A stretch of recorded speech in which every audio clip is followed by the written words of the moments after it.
Um, Welcome to the show. We've got a friend, a returning guest, Hall Gardner, with us, and we're going to invite you to a little of our backstage chatter because it's often just as interesting as what's on the show. So we're going to talk about what Putin's up to. We're going to talk a little bit about Eisenhower because it's almost exactly 66 years ago the Paris summit took place and collapsed almost No. immediately because Eisenhower refused to repudiate or apologize for the shooting, the fact that America was flying U-2 spy planes, and you had that Gary Powers incident. And I always took that, well, that he's such an incorrigibly honest guy. He does that sort of thing, and he screwed up the chances of peace with Russia, with Khrushchev, because the summit collapsed. Martin's going to tell us at the second half of this show that Eisenhower's a really bad guy, and he might have done it out of malice. But we'll hear about that. So that's our deep dive into history. We're going to talk a bit about the UK political crisis. Starmer, Willie won't. He's being challenged by Streeting, somebody from the Tony Blair stable of politics. I don't know. He looks something like he's just left school, doesn't he? I mean, I don't know what to. I've lost my fingertop feeling about what's happening in British politics, what's really happening in British politics. Same And here. but anyway, Hall and we were just talking about Brussels there because we've all had contacts with Brussels. And Hall, you have a Parisian perspective, and I have a London perspective. And Mm-hmm. Martin, you've got a Washington perspective. And because we were talking about EU, because the Labour Party is reapproaching the EU, and and Martin, you were saying that you sympathised with my recent Brexit stance because you can't reform the EU from the inside because Orban got booted out. So you just developed that thought. Well, you know my views on that, Pele. I basically followed your perspective years after you and changed it as you did years after you rightly did. I thought leaving the EU in 2015 was insane for Britain. And I noted that it was all the older and more ignorant people in Britain who voted for leave, and the younger people and the more educated people and the people who worked in Europe who went in. It was not that I was naive about the way the EU works. The EU, as you and I know, and you too, Hall, we all I think share the same perspective on the EU. It's a terribly bureaucratic, repressive, incompetent, corrupt organization.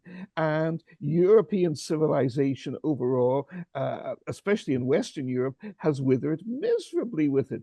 The Eastern European peoples, being more hard headed, having come out of communism, have intelligently tried to take advantage of it where they could much more.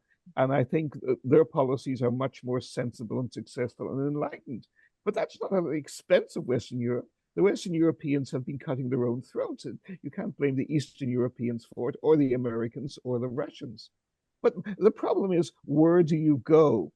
Uh, Brexit would have made sense for Britain if there was someone for Britain to go, and if there had been adequate planning and any kind of sensible strategies to follow on. And in fact, I'd like you to explore that, Hall, because I think you've explored Mm. that possibility and what went wrong and what should have gone right more than I have. Would you like to go into that?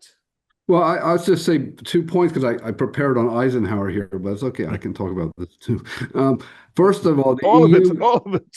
yeah, first of all, the EU is just as responsible for the Russian backlash as NATO. Nobody's talking. Americans are already focusing on NATO. The Yes. EU did not talk to Russia about its Eastern Partnership program with Ukraine.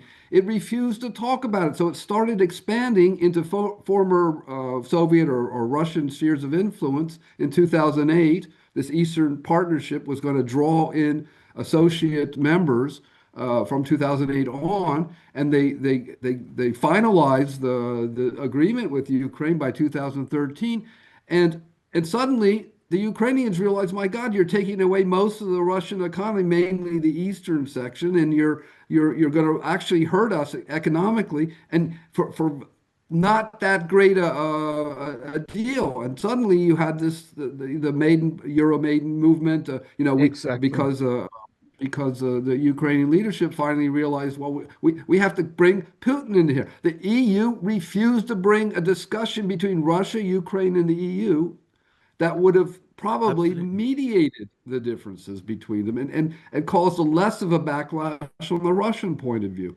But you had NATO there too, because NATO was ready there. Oh God, Ukraine and Russia Yeah. in a conflict. We're gonna take advantage, and when the Euro Maiden movement comes to power, we're gonna expand NATO to Crimea and put NATO, as Putin said, NATO sailors in Crimea. But the point is, it was the EU that actually provoked this initial provocation, though That's right. NATO was already in the background, ready to pounce.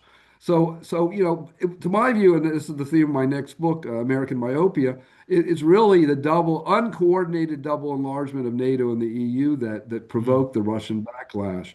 And we're suffering the consequences because of blind EU bureaucrats not wanting to find a way to compromise with Russia over Ukraine. Even Henry Kissinger said that in 2014 when the EU was negotiating this treaty, and Brzezinski warned about it too. What Anyway, the point is, yeah, go ahead. I mean, Hall, you probably researched it much more recently than I have, but I mean, do you get the feeling that it was deliberate to provoke Russia? I Yes. mean, was it a clash of powers, or was it that because I was very much part of the enlargement procedure.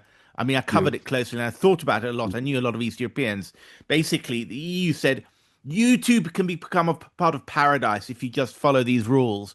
And the East Yeah. Europeans are saying, "Oh my God, please, yes. What can we do, sir, to come inside?" Exactly. And so it was very much from top to bottom, or en bas, the EU knew what was doing and they felt in charge and they were dealing with small countries, populations of 500 million versus populations of 1 or 2 million.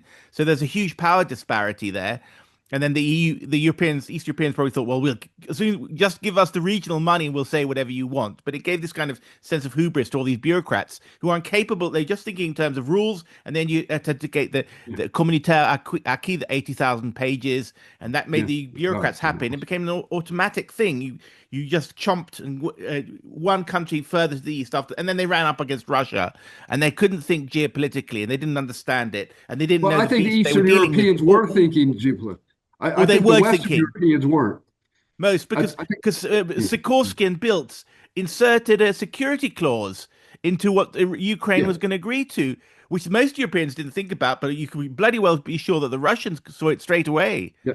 Yes, Yeah. that's right. The clause is in there, Exactly. but my point is, from about 2008 on, also the East Europeans were calculating how they could cut Russia out of everything related to trade, the energy crisis, the energy pipeline problems between Russia and Ukraine, which were, there were both sides, Ukraine and Russia, were at fault on financing. But Russia, from its perspective, Ukraine was not purchasing the gas correctly and was siphoning it off, and they weren't paying for it. And there were all sorts of financial issues that also created conflict. But also the Eastern Europeans themselves were blocking Russian trade as much as they can as they entered the EU, and they became more and more active in EU policy making.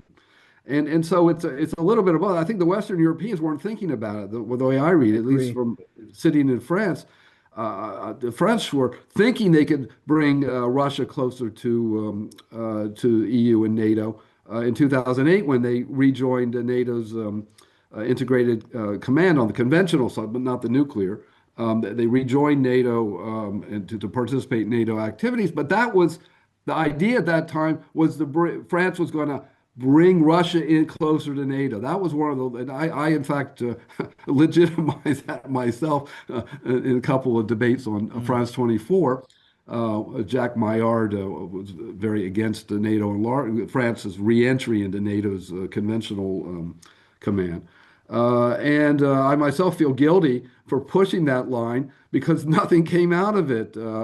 France's entry into a closer approachment to NATO did nothing to bring Russia into NATO. Yeah, So it's closer to good. We NATO. should talk about the EU more often and what they did because we always Yes. focusing on America, focusing on Britain That's right. sometimes, and sometimes on NATO. But they did that, and I think that the East Europeans also, again, it's the small countries that all get away with murder. I think, and I mean, we've got Exactly. I remember because as I said, I was very very close to. In journalism, like one of few Western journalists covering Eastern Europe and going back and forth, and I Mhm. thought most British policymakers read Timothy Garton Ash Oh, we've Yeah, got to apologize for Yalta. Yalta, yeah, Yalta, yeah, yeah, Yalta. yeah. Oh, it's so sorry. Oh, it's such a pity. It's our fault and all that. And we thought we sort of let them in because we thought, well, they're such nice guys and they're so Yeah. educated and they won't cause a problem. But they were gagging, Exactly. waiting to take their revenge on Russia. That's what they were Yes. Yeah. doing, and we're But saddled that's with in it. realism. With the The assistance, of realism course, of the calls British this the deep tail state. wagging the dog. Yeah, The tail exactly. wagging the Exactly. dog, Exactly, and that's Hall. what's been happening. And we're doing that with Ukraine. We're doing that with Taiwan. Doing that with South Korea to some extent. I'm talking about America here. Allowing the lesser states dictate our policies, and this is one of the prime principles of realism against what the Hans Morgenthau, the Bible of realism, was against allowing these little states So we've dictate got your Tallinn. We've got a policy. foreign policy written in Tallinn and in Vilnius. Yes. These Yes. That's right. lunatics, Yes. irresponsible Yeah. lunatics. Um, and they and I can't remember all the exact commissioner positions, but I mean certainly, what's her name? Ursula von der Leyen packed her commissioners Wonderland. with bolts in the top security Yeah. positions. Countries that have maybe 1% of the EU's GDP and 2% of its population, 8 million, declining very fast because they're not making babies. They're running everything. Yeah. Free speech, foreign policy. I can't remember it, and they're all names we've never heard of. And they've secured these really important positions, and they're basically turning the EU into the USSR that they left, bastards. You know? If I'm, you're Yes, not yeah. the only one to say it. I was a friend of the late Vladimir Bukovsky, one of the great legendary uh, dissidents against the Soviet Union, who played a great role in the revival of anti-communism, and I would say in the most positive ways, in the last 20, 30 years of the Cold War. And Vladdy died a few years ago.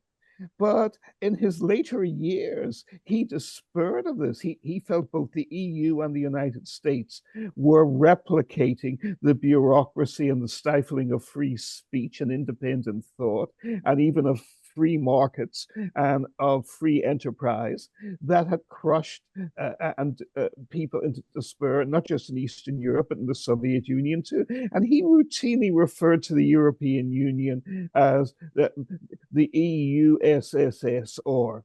That was he obsessively referred to it. And again, it was one of those frightening things where you say something, people say something and you don't take them seriously.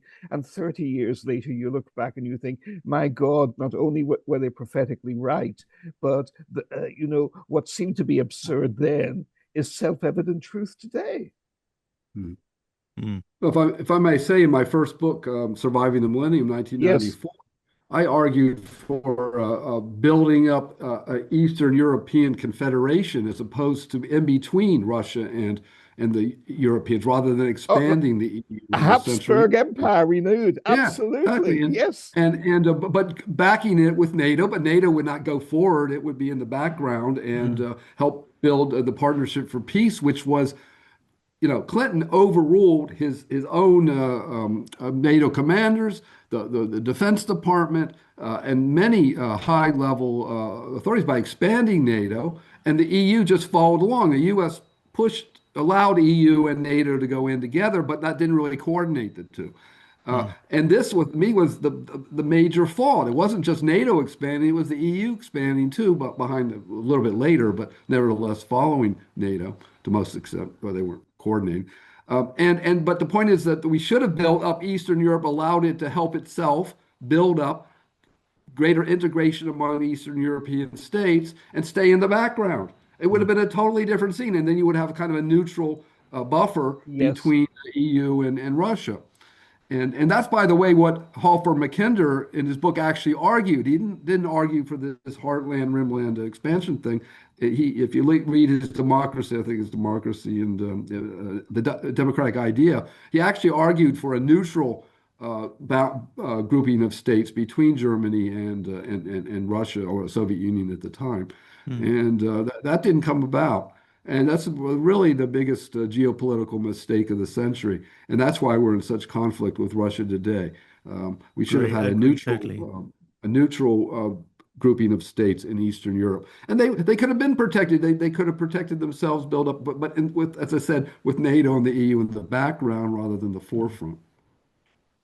I Yeah. absolutely agree with you. Have you found any positive pickup on this perspective you're giving?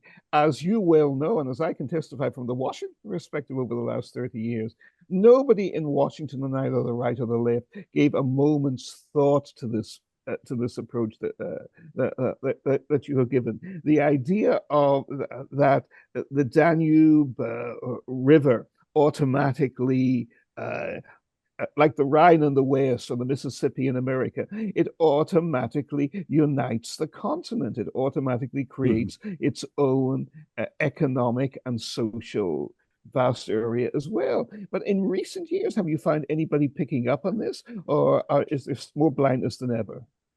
No, only in those who are few of us, which aren't very many, arguing for Ukraine neutrality. Now, I'm arguing for a Ukraine as part of the deal, if we can ever get one between Putin and Zelensky, if Zelensky survives.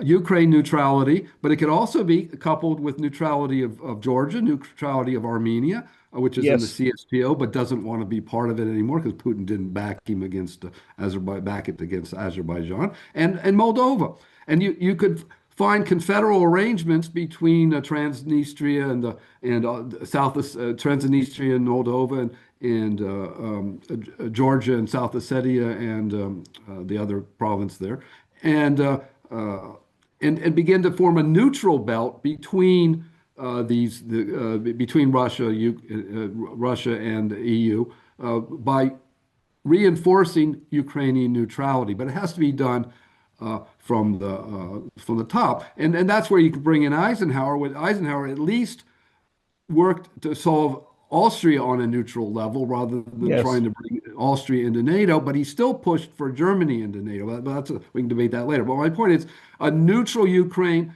joined by a neutral Georgia, a neutral Armenia, and a neutral Moldova would create, at least in that region, a buffer between Russia, the EU, and NATO. And then you need to work on Kaliningrad and the other regions in the north, where the next war could easily break out if we don't reduce tensions. I agree. Well, yeah, I mean, I've just been writing about Finland and Finlandization and how clever the Finlandization policy was.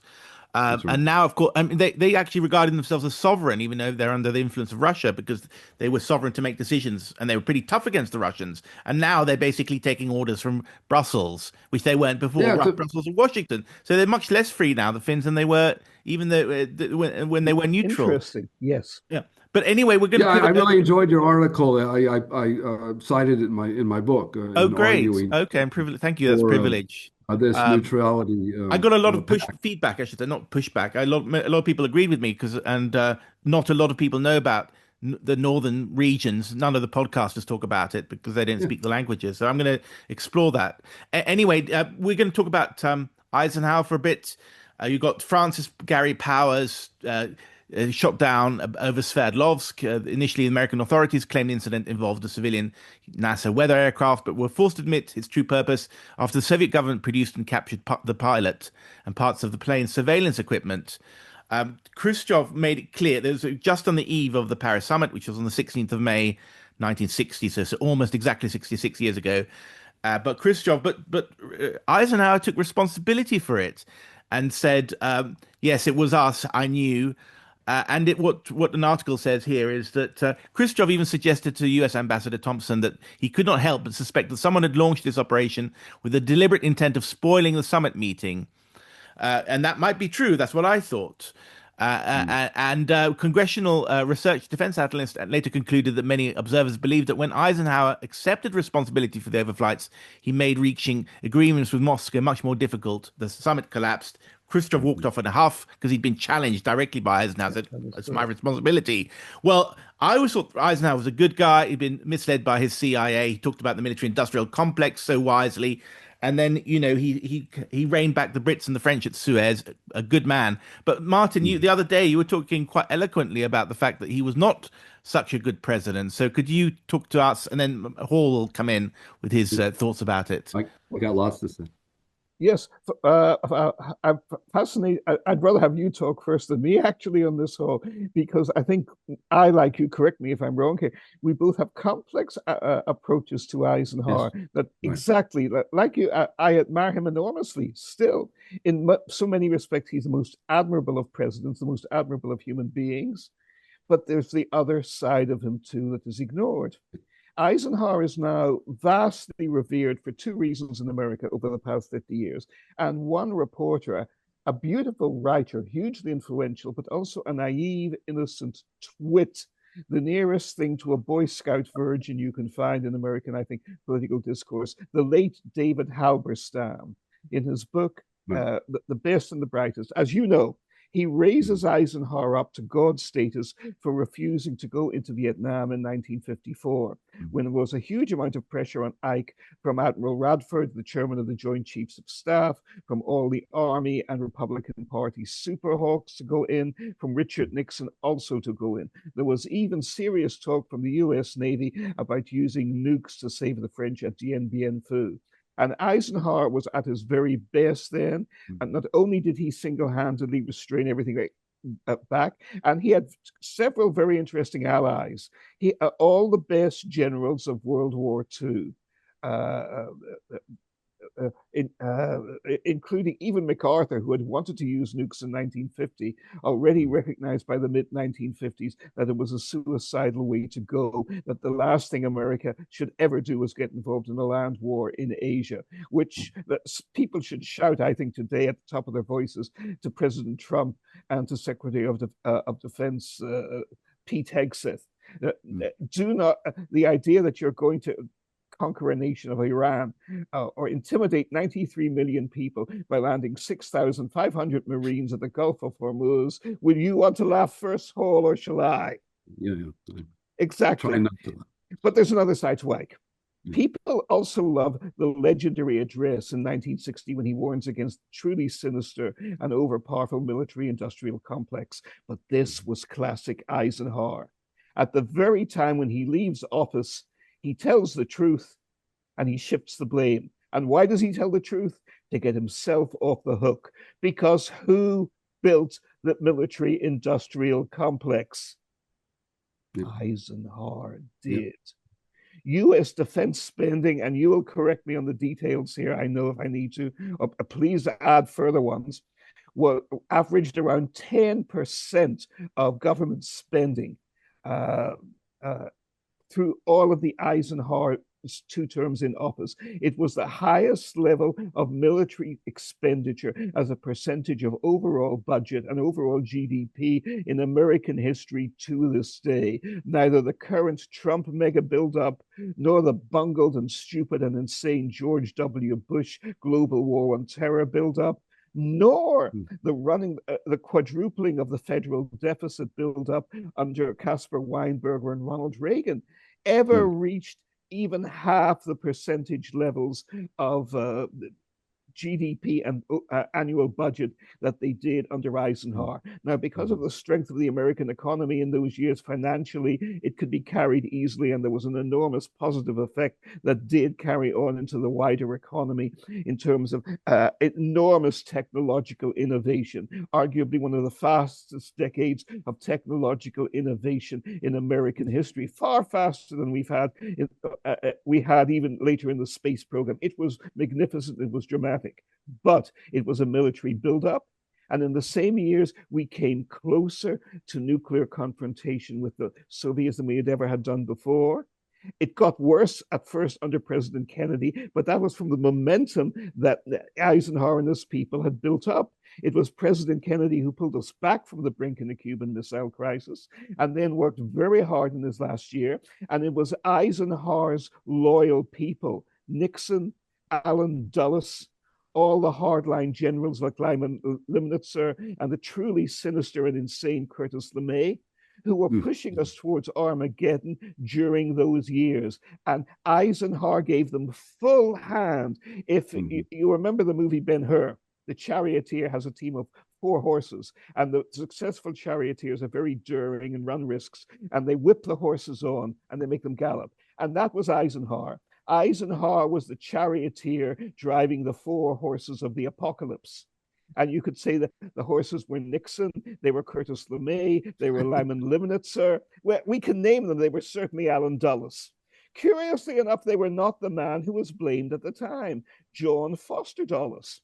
John Foster Dulles was regarded as the vicious, hardline, total extreme simplistic maniac who was driving us towards World War. But now that the archives have been opened, we see that a picture was, of course, as was always the case with Eisenhower, a total reversal of the truth. In reality, it was Eisenhower who was the hardliner, and it was Dulles who was insecure, who Eisenhower despised, and even Robert Taft, another narrow-minded bigot, despised Dulles as a hardliner, not as a hardliner, but as a waverer, And even Eisenhower had his first famous heart attack in 1955. Why did he have it? He was down at a golf course at the time and eating lots of hot dogs, which was not a wise procedure for a president of the United States in his mid-60s who had had serious health and heart issues in previous years. But Ike loved his hot dogs and happily guzzled them away on mustard. And while he was doing it, he kept being called away from his golf by repeated pleading calls from Dulles, not telling him, Mr. President, you have to do this, I'm pulling your strings. No, Dulles was pleading, Mr. President, we've just had another response from the Russians on Hungary, on Eastern Europe, or from the British and the American and the French and the Israelis about Nasser and the Suez Canal. Should I do this or should I do that? And it was always Eisenhower who had to answer him and micromanage him. And eyewitnesses said that was the proximate cause of Eisenhower's first major heart attack. So, but the key point is this: Eisenhower was the opposite of what he appeared. The great New York Post liberal commentator, it was a liberal newspaper in those days, was a great bridge player. And he had always regarded Eisenhower, as liberals always did, as a fool, an dolt, and an ignoramus, which of course we now know also to be totally untrue, But that was the image Ike liked to give as president in public. In fact, Richard Nixon testifies in his memoirs that Eisenhower was commanding, his words, devious, subtle, micromanaging, always looked for several different approaches to solve or defuse a problem, and kept his mind open about which ones to do. Eisenhower was Machiavelli. He was a terrible field commander in World War II. Martin, we've only got 10 minutes left. Should we give Paul a chance to respond to that? Yes, please. Let me say why Eisenhower created three disasters that are relevant now. Okay. Yes. First, in terms of the military-industrial conflicts. It was Eisenhower after the Sputnik that created the Defense Advanced Research Project Agency, that is the essence of the military-industrial complex, that created the internet ultimately, and the surveillance world that we live in now. That is the first roots of the Eisenhower disaster. The second roots is the Iranian crisis. It was Eisenhower that agreed with the British. He didn't have to agree with the British to overthrow the Mossadegh government. This is a sign of weakness in my view. America's winning, but that opened the door for other American and CIA interventions, whether it was Guatemala or Congo or elsewhere. The CIA overthrowing the Mossadegh government was the roots of the disaster we're living right now. And the third one is the roots of the Cuban Missile Crisis. He is when NATO brought Greece and Turkey into NATO, Turkey in particular in this case, Eisenhower was deploying intermediate range missiles in Turkey, in Italy, in Britain. Those missiles were what causing the backlash with Khrushchev. And ultimately, and then when he tried to, it was Eisenhower, that set up the Bay of Pigs before Kennedy. Kennedy followed through of it. And we had the Cuban Missile Crisis as a combination of the deployment of intermediate range missiles in Europe, plus the attempt by Eisenhower and then Kennedy to overthrow Castro in Cuba. Those three events, Eisenhower is directly responsible for. So Wow. I I find both of you totally persuasive, and here I am, slightly younger, and thinking, well, he's a good man, don't have to worry about him. And I guess it was his avuncular appearance, as you said, Oh and yeah, his good. But I mean, but actually, I mean, the area that I do know about, which is the Congo in 1960, he was the one who authorized the assassination of Lumumba, which exactly. the African precisely. still hasn't forgiven us for. That's right. And there was this Iran hasn't forgiven us for Mossadegh, it's the same. right. Exactly. And And there was this. Guatemala, It's called the Arbenz five was four not oh a three. bad guy. Sorry, Arbenz, The Arbenz, and there was Arbenz famously, and there was Trujillo, I think, was it as well. Trujillo in Yes. So in Santo a way, Domingo. that was the way. Because I mean, as I said, I traced that quote. I think it's in his memorial lib in Kansas. Says, "My God, I made sure that there no soldiers in uniform died in wars on my watch." My God, it wasn't easy. I can't remember the exact quote now, but there was something like that. And I thought, well, yeah, that's true. Were no big wars, but he replaced it with massive rearmament and covert action operations, basically, Yes, and exactly. a regime change, which we're still living He with. I mean, also emphasized tactical nuclear weapons while nobody wanted to talk about that, and it threatened China. That's the other the fourth element I forgot to talk about, threatening China with tactical nukes when Mao was talking about taking over not well Taiwan if he could, but mm, the islands around the way to Taiwan.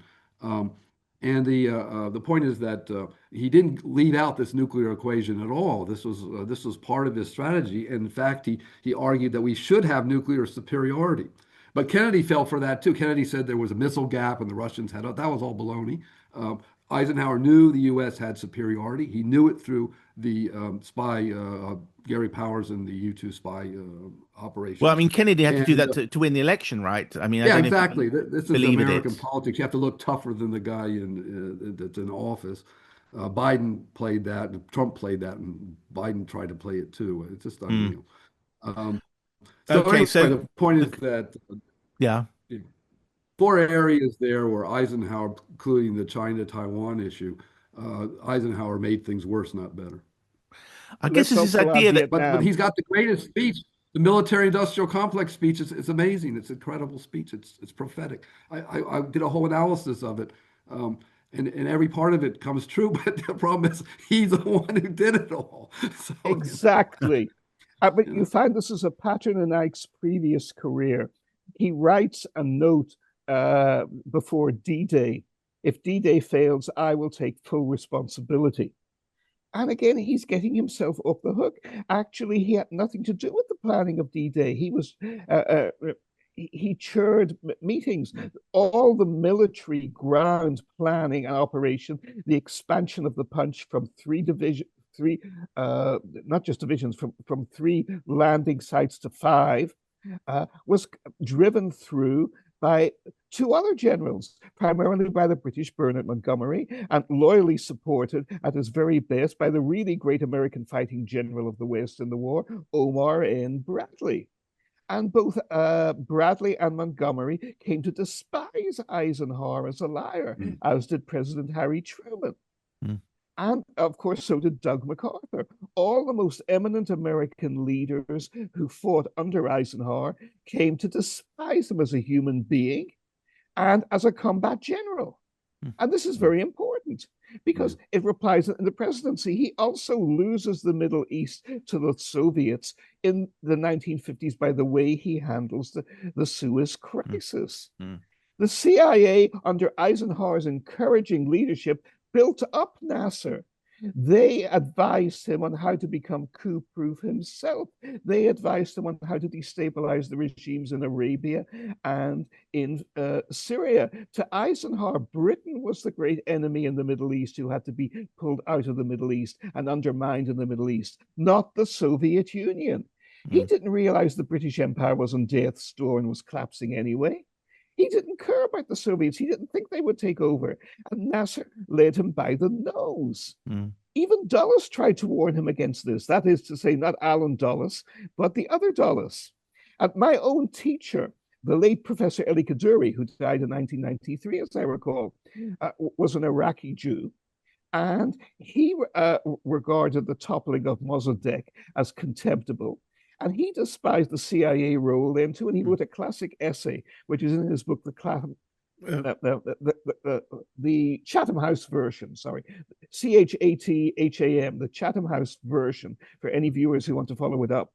And the essay is called The Sorcerer's Apprentices, in which he compares Archie Roosevelt and Alan Dulles and all their ilk at the CIA carrying out all their coups in the Middle East around the world to Mickey Mouse in the famous 1940 cartoon, who tries to harness the powers of black magic and is too inexperienced and plain incompetent and stupid to do it. So the powers run out. Now that actually, I think, sorry, Martin, I got to wind up there. Yes. I just say one thing. Martin. He's famous for saying that the Swedes had a high suicide rate. I think his mother-in-law was Swedish, or his wife was a Swedish origin, and the Swedes have had to live that down for 70 years. They've actually their suicide rate is only average. Anyway, that's what happens when you. I felt for that one too. Anyway, so much, thank you so much, gentlemen. We've just eviscerated the kindly-looking Eisenhower, and that's what this show is all about: overturning and educating. Thank you so much, gentlemen, and see you both again shortly. Thank you. Okay.